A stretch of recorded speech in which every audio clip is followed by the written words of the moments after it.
दोस्तों, game of thrones के पहले एपिसोड ने हमें एक सवाल पर छोड़ा था। क्या ब्रान बच पाएगा?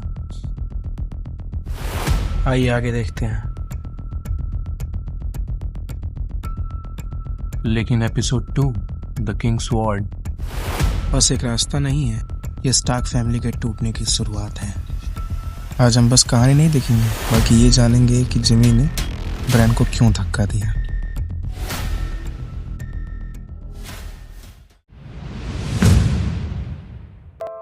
एपिसोड 2 की शुरुआत ब्रान के कमरे से होती है। हम देखते हैं बेचारा ब्रान एकदम लाचार लेटा होता है। कैटलिन स्टार्क अपने बेटे के लिए दुआ कर रही होती है। आपको ये जानकर बड़ी हैरानी होगी, 17 दिनों से कैटलिन एक ही कमरे में थी अपने बेटे के साथ। सीन शिफ्ट होता है जॉन स्नो की तरफ, जो अपनी बहन आर्या के लिए एक नीडल नाम का स्वॉर्ड लाया था, और फिर वो अपने भाई ब्रान से मिलने जाता है। ये सीन बहुत इमोशनल होती है। फिर भी हमें यहाँ कैटलिन का गुस्सा दिखता है। वो जॉन से कहती है कि ब्रान की जगह तुम्हें होना चाहिए, और फिर वो जॉन को जाने के लिए कहती है। वो जॉन से इसलिए नफरत करती है क्योंकि वो नेड स्टार्क का नाजायज बेटा था। वो जॉन को जब भी देखती थी, वो उसे अपने पति नेड स्टार्क के बेवफाई का निशानी दिखता था।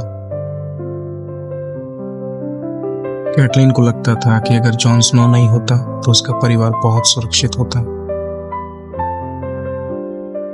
ये एक डिस्प्लेस्ड अग्रेशन का क्लासिक केस है। हम आगे देखते हैं कि कैटलिन नेड के साथ इमोशनल बातें करते हुए रोती है। किसे पता कि नेड के साथ क्या होने वाला है। सीन शिफ्ट होता है जॉन और रॉब की तरफ। दोनों भाई एक दूसरे को देखकर बहुत खुश होते हैं, मगर ये खुशी कब तक रहेगी किसे पता आगे जाकर क्या होने वाला है। दोनों भाई एक दूसरे से गले मिलते हैं और एक दूसरे को आखिरी विदाई देते हैं। जॉन दीवार का पहरेदार बनने के लिए निकल जाता है। हम आगे देखते हैं कि जॉन अपने पिता नेड स्टार्क से आखिरी बार मिलता है। जॉन नेड से अपनी माँ के बारे में पूछता है, लेकिन नेड कहता है कि जब वो दूसरी बार मिलेंगे तो उसकी माँ के बारे में जरूर बात करेंगे। फिर वो दोनों अपने अपने रास्ते निकल जाते हैं। हम आगे देखते हैं कि रॉबर्ट और नेड स्टार्क दोनों अपनी पुरानी यादों के बारे में बात कर रहे होते हैं। वो दोनों बहुत खुश होते हैं अब तक के लिए। आगे जाके नेड और रॉबर्ट दोनों सीरियस हो जाते हैं और बातें करने लगते हैं कि दोथराकी वेस्टर्न सी को पार कर लेंगे, लेकिन रॉबर्ट कहता है कि नहीं, वो पार नहीं कर पाएंगे। और तभी कहीं जाके सीन शिफ्ट होता है ब्रान के कमरे में। हम देखते हैं कि बाहर आग लग जाती है। कैटलिन उसकी तरफ देखती है, तभी पीछे से एक हत्यारा कमरे में घुस जाता है। कैटलिन और उसके बीच घमासान युद्ध होता है। उसी बीच गलती से कैटलिन का हाथ कट जाता है। वो ब्रान को मारने ही वाला होता है, तभी ब्रान का कुत्ता यानी लोमड़ी उसका हेल्प करने आ जाता है। सीन शिफ्ट होता है और हम आगे देखते हैं कि जॉन स्नो अब दीवार तक पहुंच गया था। वहां वो देखता है बहुत भयानक मंजर। अब सीन वापस विंटरफेल की तरफ शिफ्ट होता है, क्योंकि जैसे ही ब्रान पे अटैक हुआ था, कैटलिन को शक हो गया था कि उसे धक्का दिया गया था।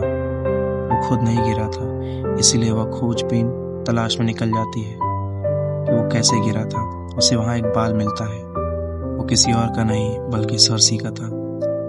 फिर वो अपने सहपाठियों से डिस्कस करने लगती है कि ब्रान को मारा गया था, ब्रान खुद से नहीं गिरा था।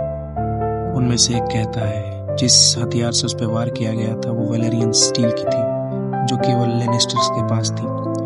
तभी से कैटलिन को लेनिस्टर्स पे शक हो गया था और वो निकल जाती है नेड को चेतावनी देने के लिए। हम आगे देखते हैं और यहीं से कहानी बहुत इंटरेस्टिंग हो जाती है। सीन अब डेनारिस की तरफ जाता है। वो ड्रैगन स्कैंडो को बहुत प्यार से देख रही होती है, क्योंकि आगे जाके वो इन्हीं ड्रैगन्स की माँ बनने वाली थी। हम आगे देखते हैं कि सांसा विंटरफेल के किसी मार्केट में घूम रही होती है अपने डॉग यानी वुल्फ लेडी के साथ। फिर हम देखते हैं राजकुमार जॉफरी को, जो कि सांसा को इम्प्रेस करने की कोशिश कर रहा होता है। हम देखते हैं कि प्रिंस जॉफरी और सांसा दोनों घूमने के लिए नदी की तरफ निकल जाते हैं। वहाँ आर्या और कसाई का बेटा खेल रहे होते हैं। जॉफरी जबरदस्ती सांसा को वाइन ऑफर करता है, जबकि वो पीना नहीं चाहती थी। गलती से कसाई का बेटा आर्या को चोट पहुंचा देता है। तभी जॉफरी कसाई के बेटे को चोट पहुंचाने लगता है और वो तलवार से कसाई के बेटे के गाल पे चोट पहुंचाने ही वाला था।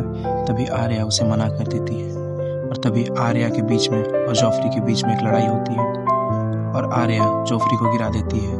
तभी लेडी आके जॉफरी का हाथ काट लेती है। तभी हम आगे देखते हैं कि आर्या जॉफरी की तलवार को नदी में फेंक देती है। सांसा जॉफरी को उठाने जाती है और आर्या और लेडी वुल्फ भाग जाती है। आर्या छिपी रहती है, लेडी को जाने के लिए बोलती है। वे पत्थर मार के लेडी को भगा देती है। रात में नेड आर्या को ढूंढने के लिए निकलता है। वो चिल्लाता है आर्या आर्या, लेकिन फिर लास्ट में आर्या को लैनिस्टर्स उठा लेते हैं। आर्या को राजा के सामने पेश किया जाता है।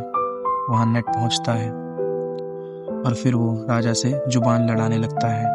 नेड रॉबर्ट को कहता है कि ये गलत है, मेरी बेटी को मेरे पास लाना चाहिए था।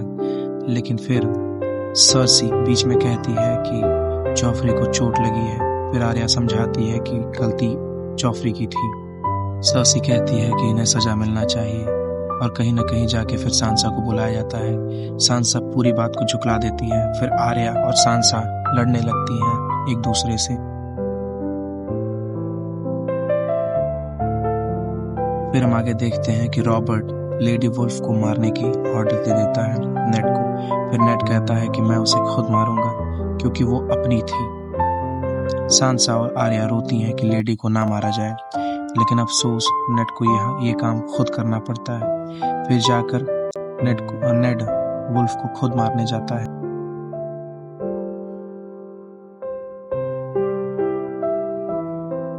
यहाँ हम देखते हैं कि एक सैनिक कसाई के बेटे को मार देता है और उसे लेके आ रहा होता है।